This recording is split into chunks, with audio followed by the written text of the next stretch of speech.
One of the things that will never be explained completely is what happened to me, and how I came back to life after being dead, and where I was when I was dead that I felt was so much more expansive and elaborate and euphoric than anything we could ever experience here.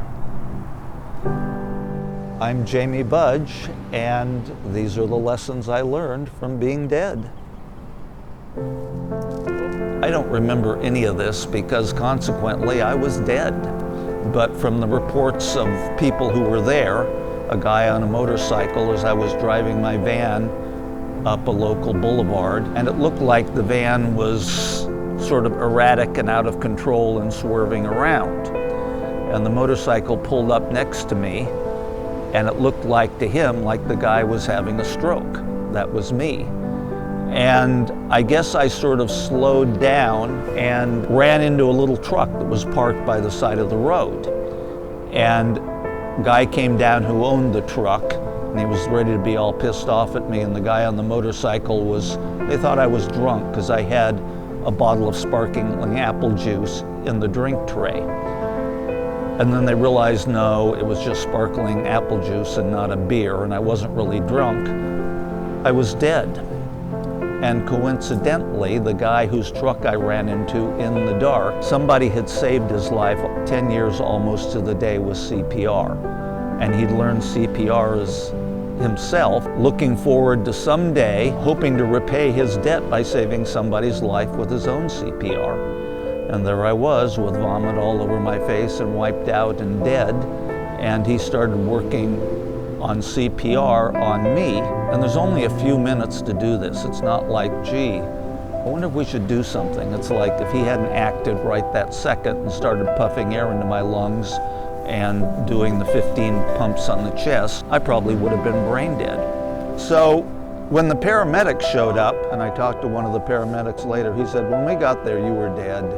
We'd go, even if you did survive, you were going to be zucchini in some back ward someplace with drool dripping out of your mouth because you were dead.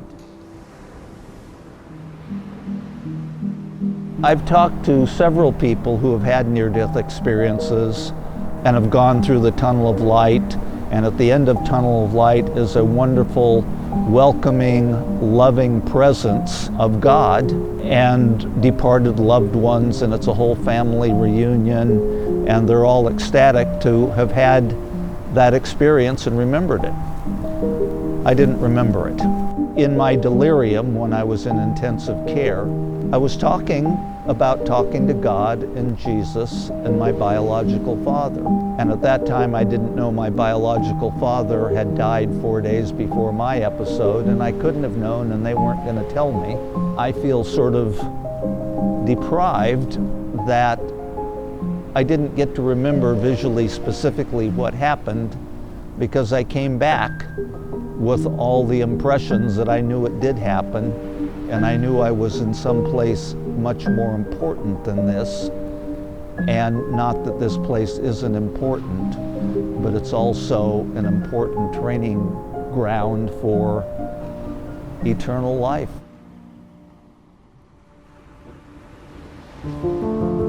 The one episode that perplexes me and changed my perspective on everything was they put in an implanted cardiac defibrillator. And in order to test it, they had to kill me, but just for a little while. They would stop my heart with chemicals. And the test was only going to last 20 seconds. And 20 seconds later, I was here again. But it wasn't 20 seconds for me. Wherever I had been was an undefinable, eternal time where I was totally settled in. I was totally happy wherever I was when I was dead here. And there's only two things that I remembered when I came back to life, as if I was in a conversation. I had agreed to come back, and I was being told the way to get through all the rest of my life was to be positive. Health was obviously an enormous concern for me. The scientifical, modern medical community had done all they could with me and had fixed me. And I was on probably a half a dozen different medications. Basically, I just felt like I was on horse tranquilizers all the time. And that didn't feel like living to me. So I was very concerned with how to regain not only being alive on this plane of existence, but how to be healthy. And I think a lot of it just comes down to, as simplistic as it seems, is diet and exercise and a good attitude. JFK said one of the simplest, most rewarding delights in life is riding a bicycle.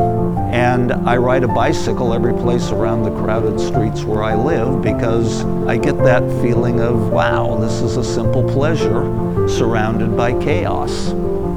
There is so much negativity in the universe.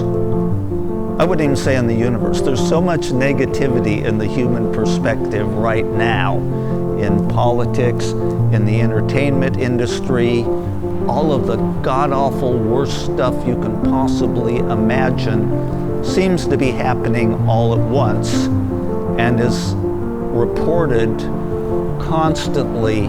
So I would say, if I brought back something to me that not everybody seems to have that I have now, is what Jesus said, is I would not take you out of the world, but I would take you out of the evil in the world. You can vibrate on a positive level, and it works like telepathy. And the more you have an all-encompassing, loving, engaging perspective on life and whatever you encounter in life, the more you vibrate on that level and attract good stuff to you by being positive. And so I think that's why I was given the most simplistic interpretation of life on this plane of existence and other ones beyond, is be positive. As far as my imagination went, it's easy to think that it was just all a drug-induced illusion.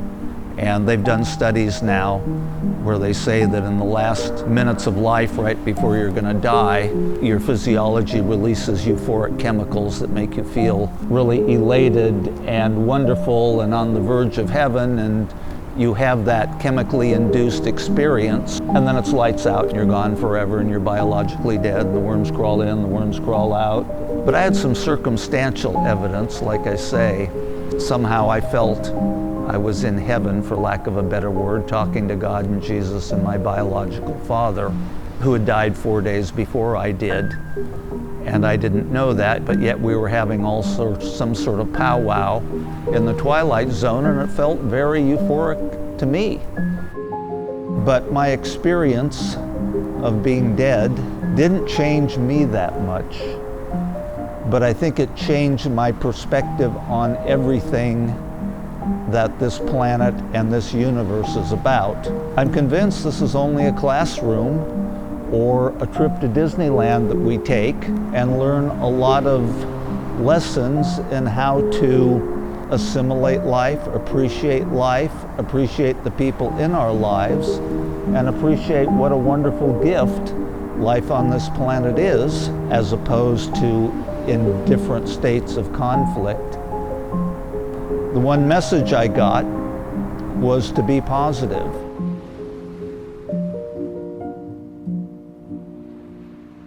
Here I am, enjoying life, enjoying a beautiful sunset, as I said earlier, being the fool on the hill, seeing the sun going down and the world turning round. With the sun setting, I guess that's all I have to say for now.